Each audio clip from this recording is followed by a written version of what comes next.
kedua dari auction type pricing yaitu Dutch auction. Nah, atau dikenal juga sebagai descending bids. Nah, dalam penawaran turun, ya, jadi descending itu artinya turun.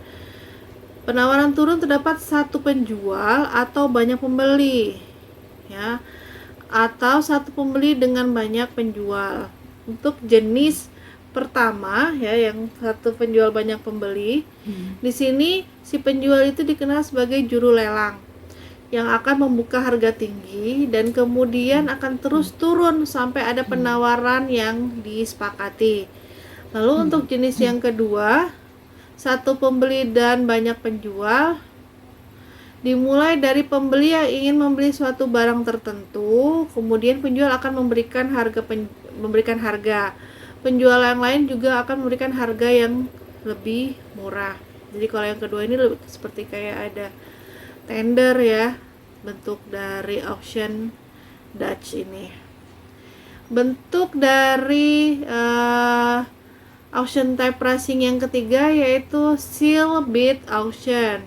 Hal ini, ya, terjadi karena penjual hanya dapat memasukkan satu penawaran harga dan tidak bisa mengetahui tawaran yang lainnya. Hal ini sering terjadi kita jumpai pada penawaran harga pada suatu proyek pembangunan gedung. Itu. Oke, bentuk metode dari penetapan harga yang terakhir, yang ketujuh, yaitu group pricing. Nah, di sini internet memfasilitasi metode pricing, group pricing, dengan mengumpulkan pembeli-pembeli dalam sebuah grup atau kelompok untuk memperoleh harga yang murah. Contohnya seperti website yang memfasilitasi metode pricing ini adalah volumebuy.com. Pembeli di sini akan mencari barang yang akan dibelinya dan akan melihat harga saat ini yang merupakan fungsi dari pesanan yang sudah diterima. Semakin banyak pesanan, maka harga akan semakin murah. Oke, itu dari metode penetapan harga. Berikutnya ada strategi penetapan harga pada produk baru. Sebuah perusahaan dapat meluncurkan produk baru dengan harga tinggi, ya, atau skimming price, ataupun harga rendah, istilahnya penetration pricing. Yang pertama, skimming price. Skimming price bukan berarti harga tinggi tetapi hanya pada masa perkenalan produk saja. Pada saat persaingan mulai ketat, ya, pada masa pertumbuhan, maka harga akan diturunkan. Harga tinggi diperlukan untuk menutupi biaya riset dan biaya pengembangan produk secepat-cepatnya. Dengan harga tinggi, perusahaan dapat berjaga-jaga terhadap kemungkinan kekeliruan penetapan harga. Jadi kalau harganya keliru, tidak sesuai dengan pasar, tinggal diturunkan. Yang kedua ada penetration pricing. Nah, dengan strategi ini perusahaan meluncurkan produk baru di harga yang rendah dengan harapan memperoleh volume penjualan yang besar dalam waktu yang singkat. Namun dengan volume besar tentu biaya yang rata-rata ini akan diturunkan. Nah, selanjutnya biaya rendah ini disebut sebagai strategi cost leadership. Tapi bisa saja nanti kalau permintaannya nambah banyak, harganya bisa jadi naik, ya. Itu dari strategi penetapan harga pada produk baru. Kita lanjut, ada strategi penyesuaian harga. Nah, perusahaan biasanya akan menyesuaikan harga produk dengan memperhitungkan berbagai macam pelanggan dan situasi yang selalu berubah. Yang pertama yang dilakukan itu adalah penetapan harga diskon dan pengurangan harga. Diskon merupakan penyesuaian harga yang dilakukan oleh perusahaan untuk menghargai pelanggan.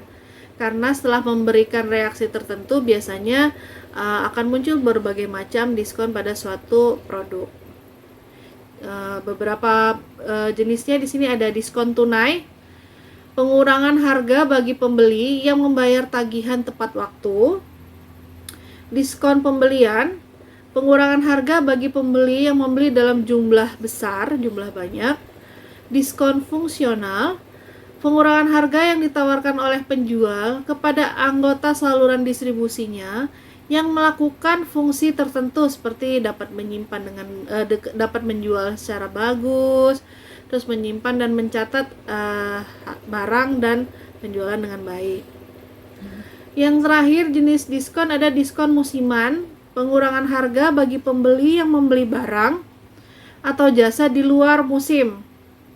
Pengurangan harga dapat berupa pengurangan harga bagi nilai tukar tambah barang atau pemberian uang promosi seperti cashback atau seperti misalnya hadiah uang pada pengecer ya. Kemudian strategi penyesuaian harga yang kedua ada penetapan harga tersegmentasi. Di sini perusahaan menjual produk dan jasa dalam dua harga atau lebih, walaupun perbedaan harga ini tidak didasarkan pada perbedaan biaya yang digunakan dalam memproduksi. Yang pertama, penetapan harga berdasarkan segmen harga. Pelanggan berbeda membayar harga berbeda untuk produk atau jasa yang sama. Ya, jadi pelanggannya beda-beda, harganya berbeda, tapi produknya atau jasa yang diberikan itu sama. Contoh, adanya tiket kereta api. Nah, tiket kereta api ini kan yang lansia, yang dewasa, yang anak-anak di bawah 2 tahun, harganya berbeda dengan pelanggan yang berbeda, tapi produknya sama-sama tiket kereta api. Kemudian yang kedua, penetapan harga berdasarkan bentuk produk. Versi berbeda dari produk dijual dengan harga yang berbeda, walaupun biayanya tidak jauh berbeda. Contohnya, misalnya, sofa dapat dijual dengan harga yang berbeda, walaupun biaya pembuatannya ini relatif sama.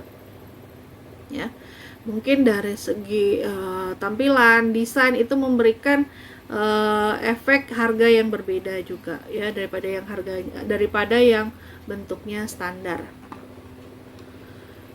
Kemudian yang ketiga, penetapan harga berdasarkan lokasi. Lokasi berbeda memiliki harga yang berbeda pula, walaupun biaya penawaran di setiap lokasi itu sama.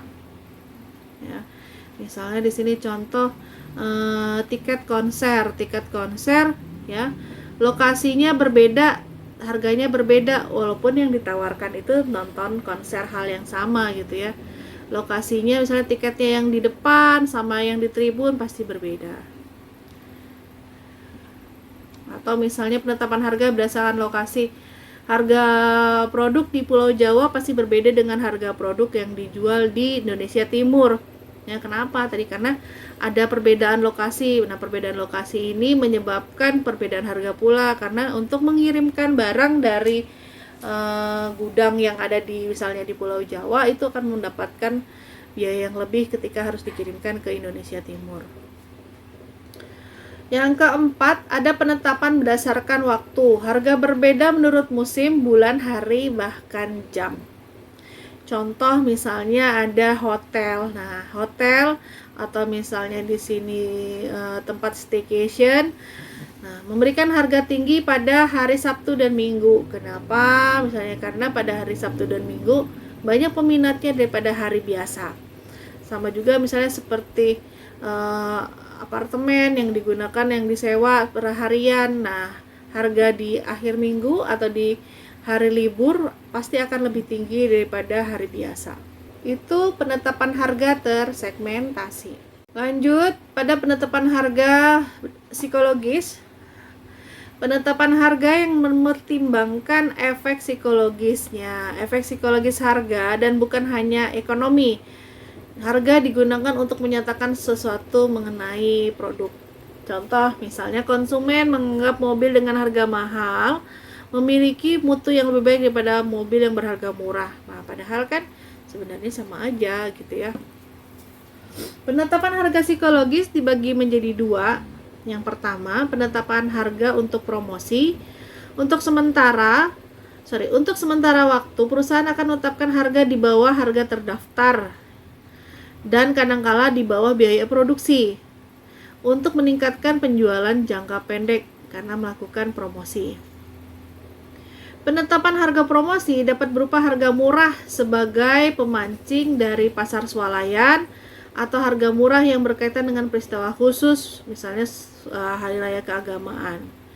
Nah, penetapan harga untuk promosi ini sekarang sudah banyak bentuknya ya, kayak ketika Dulu harus ada eventnya dulu, harus berdasarkan misalnya musim. Tapi sekarang perusahaan atau e-commerce sudah memberikan suatu suatu promosi. Nah, seperti ya sekarang lagi bulan Ramadan nih, Tokopedia-nya WIB-nya dalam waktu sebulan, padahal biasanya WIB itu hanya di akhir bulan. Nah, ini contoh penetapan harga karena promosi. Penetapan harga psikologis berdasarkan harga yang murah. Penetapan perusahaan berusaha di sini memberikan penawaran harga dengan kombinasi yang tepat, ya, berdasarkan mutu dan jasa dari suatu produk. Perusahaan dapat menurunkan sedikit mutu atau jasa layanan yang ada. Nah, jadi dia memberikan harga-harga yang cenderung cenderung dianggap murah gitu ya. Seperti misalnya handphone ini hanya 2 jutaan. Nah, tapi 2 jutaannya itu bukan 2 juta pas, tapi 2 juta lebih. Ya, itu yang dinamakan penetapan harga murah, tapi dengan melakukan psikologis kepada konsumennya. Ya, banyak hanya 500-an. Nah, 500-an itu kan bukan 500 pas, tapi 500 lebih. Oke, itu dia materi pertemuan 6 marketing and branding. Kita belajar tadi mulai dari definisi tentang harga, faktor yang mempengaruhi, pendekatan penetapan harga, strategi penetapan harga, serta strategi dalam penyesuaian harga. Nih, teman-teman Adver, sebentar lagi udah UTS. Nah, siap-siap dengan materi yang ada dari kemarin kita belajar. Nah, yang belum subscribe, nih ya, jangan lupa diklik ya biar tahu Bu Dina punya video pembelajaran apa nih yang terbaru. Kemudian jangan lupa di komen biar Bu Dina tahu feedbacknya, ada kekurangan apa yang harus diperbaiki. Kemudian jangan lupa kalau misalnya infonya bermanfaat pada mata kuliah kali ini di like ya.